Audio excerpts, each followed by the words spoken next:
மா வீட்ல என்ன சாப்பாடு? வேலைக்கு போனதான் சோறு, இல்லனா இல்ல. அதுக்கு நான் பட்னியாவே இருந்துருவேன்.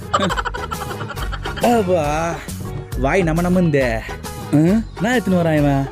டேய் நேதுரா இது எலுமிச்சை சாப்பாடா? எலுமிச்சை சாப்பாடா கூட? மீன் குழம்பு போயிட்டு எலுமிச்சை சாப்பாடுன்றா. பரவாயில்ல. எலுமிச்சை சாப்பாடு. மீன் குழம்பு போய் எலுமிச்சை சாப்பாடு சொல்றான். இத போய் எலுமிச்சை சாப்பாடு சொல்றான். எந்த சோறா இருந்தா நம்ம சோறு வச்சா போதும். டேய் நேதுரா இது? மா இந்த பைத்தியக்காரன் மீன் குழம்பு போய் எலுமிச்சை சாப்பாடு சொல்றாமா. டேய் இது மீன் குழம்புடா. இல்லையா, இது எலுமிச்சை சாப்பாடுயா. எப்படி இது எலுமிச்சை சாப்பாடுன்ற? இந்த சாப்பாடை எலி சாப்பிட்டு மிச்சம் வச்சிச்சு. எலி சாப்பிடுச்சா?